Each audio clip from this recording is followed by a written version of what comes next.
Good evening to all you seniors out there on Facebook and YouTube, and we're just sitting around reminiscing and thinking about the past few weeks we've had here. The weather's been good, and summer's upon us. We're getting a few warm days, and we're getting a little bit of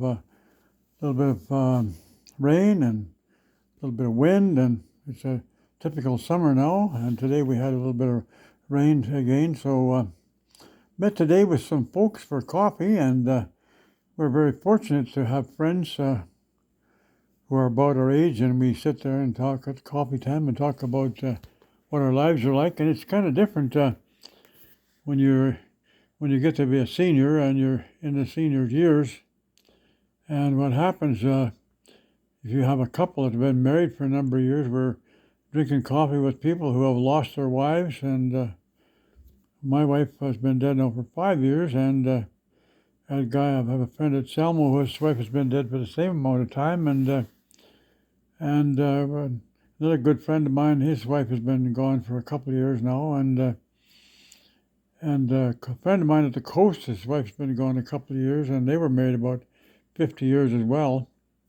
So it makes a big difference. It changes your life totally. You normally have two people at your residence, and the lady cooks, and you sit around and talk about things, and you drive here and there and enjoy life.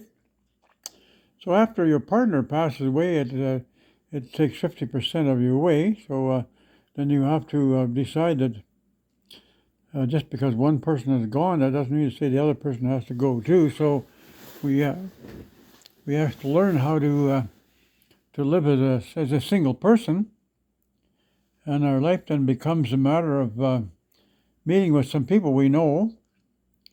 And there's a lot of people that go to the mall and go to the coffee shop. So once you get to know who's going where, you can make a regular pattern of saying, well, we'll have coffee once or twice a week and compare notes. In doing that, we find out who in our seniors group are still alive and who are in the situation where their life is winding down now and they're aging. In some cases, they're losing their driving privileges, and their mate is in a state of decay too. So we never think about that when we're growing up. You know, we're thinking that we're indispensable, and but as we get older, we find out that people do pass on, and that's dying is part of living. But it's the very end of life. So the thing we have to do is to tell ourselves, look, we're still alive today, and we're walking and we're talking, and we're able to sit down and have coffee, and drive our car, or walk down and meet at a coffee shop and tell a few stories and catch up on the news. And it doesn't matter what we've done all our lives, because that part of our working life is gone.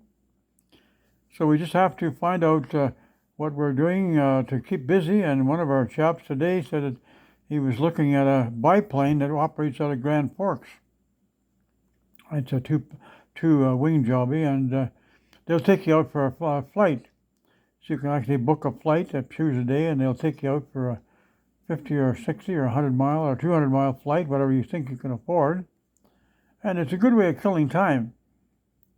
And we have to look around and see what kind of things we can do. There's lots of places. If you're still driving, we can drive to, I go to Selmo once in a while, and go to Castlegar, go to Grand Forks, go to Trail, and sometimes you find a person to go with you.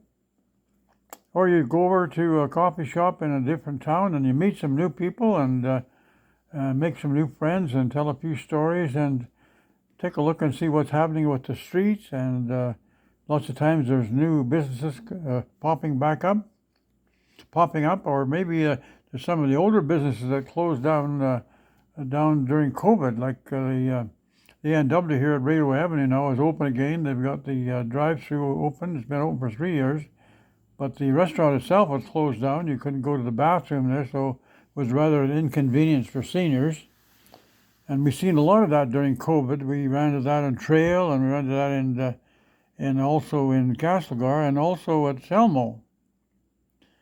And some of the people, when you talk to them, they say, oh, we have to shut the place down because if somebody goes into the toilet, then we got to wash it all down. Well, what's happening, we're having an over-inspection there. People are going into the Workers' Compensation Board are probably saying, well, if somebody goes in, you got to wash it all the way down. Well, it's the farthest thing from the truth, because if the floors are relatively clean and somebody hasn't chucked up on the floor, there should be nothing wrong with just wiping down the toilet.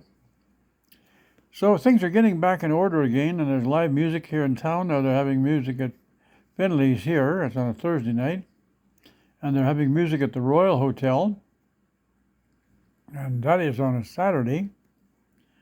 And they're also having music at the Legion. I'm not sure if that one's still going or not. I heard some discussion about that one maybe closing down now. And in some of the hotels now, they're charging an entry fee at the door, so you pay $5 or $10 at the door, and they use that money to pay for the musicians. And that's a way of attracting some talent to the place. So it's kind of neat to see that stuff firing back up again, because there are a few people who enjoy music and dancing. And in the older days, like we moved here in '73 from Prince George, and in Prince George we played in the bars there, in the hotels, and they were playing usually from 9 till 1 o'clock in the morning. So the band I was in, I was playing on a Friday and Saturday, and the rest of the band played 5 nights a week, or 6 nights a week, and they had the Sunday off.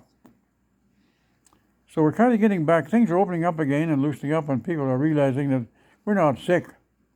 You know, there's 1 or 2 people who get sick, and that's no different than we had in the old days. But we're not all sick, and we don't have to worry about getting sick just because there's people around. Sure, we have to keep an eye open. If somebody's wearing a mask, keep your distance. And if somebody's coughing and sneezing, just keep your distance. And we did that for years and years and years. But we're not going to solve that. People are going to get sick for the end of their life. So you'll find people are going to be coughing and sneezing and stuff like that. So we have to take the precaution we've taken all our life. We learned that when we were kids. And sometimes when we were going to school, we had to stay home for 2 or 3 days because we were sick. And that's just part of life. And that's really no different than it is now. The only thing as a senior, we have to be a little careful. If we get a lung infection, like I have bronchitis because I worked with asbestos on the job site, and about 3 times a year I get lung infection, and I have to go and take some antibiotics to get that under control, because with lung infection, if those little sacs in your lungs get plugged up with infection, you can actually die from a loss of oxygen in your blood system. So as we age, we have to be more cautious about being around people who are sick and coughing and sneezing, and also be extra cautious if you. In my particular case, if I start coughing, normally I'm bringing up a little bit of mucus, and usually when you get in a lung infection, that mucus hardens and starts sticking in your lungs, and when it sticks in those little air sacs in your lungs, it plugs up the airflow, so the oxygen doesn't transfer from the air through the lung and into your bloodstream, and that's where it has to go. And I have an oxygen meter too I can put on my finger, and I can tell where that's at. Now, if your oxygen level gets down to 70, 75, you start to get weak and you can hardly walk around anymore. So it's nice to see it around 95. When you're healthy, it's normally about 95 or 96. And if it starts going down, you have to take antibiotics or get to see the doctor in the emergency ward real quick, because if you run out of air, you die. So as we age, when we're young, we never think about that stuff because we're young and our lungs are healthy. But after working in the field for a number of years, some people work as mechanics and painters and stuff, and sometimes your lungs get deteriorated from all the acids and the dusts and stuff that we work to on the job site. So we have to be more conscious of that as a senior. And it's great to talk to people, great to talk to seniors, because we find out how their health is going and what the doctors are doing for them, and making sure that everybody knows about the right to die with dignity forms, and that's the form that you make up with your doctor, or they're available off the internet on right to die with dignity forms download. And you get your doctor, you make them up for yourself and have them signed by a witness. Take them to your doctor, and they put them in the system. And then if you get in the hospital later on, and you don't want to lay there and suffer with Alzheimer's all your life, you're sick and you're not going to get better, and you can actually tell your kids if I ever get to that state now, just talk to the doctor and put me to sleep. And it's a nice, humane way of putting people to sleep at the end of life so they don't have to suffer and run out of oxygen and sit there and cough themselves to death, rather than they can just have a needle put in their arm and have them put to sleep. No different than having a little operation where the doctor gives you a little bit of anesthetic in your arm and you have a peaceful sleep. But it's a peaceful sleep forever. You actually pass on. And it's nice to have the right to die with dignity form going now. I think it's a really great thing. And later in life, when we know that we're not going to be happy sitting, you can't walk anymore and you can't drive anymore, and your brain is going dead, you're getting Alzheimer's, and you're not having fun anymore. When you make this form proper and you talk to your children and your friends and let them know where it's at, they will know what to do when the time comes. And the doctor puts you to sleep, and it's no different than having surgery. They put you into a nice quiet sleep, and you don't wake up anymore. And then we'll find out whether we wake up in heaven or where we wake up.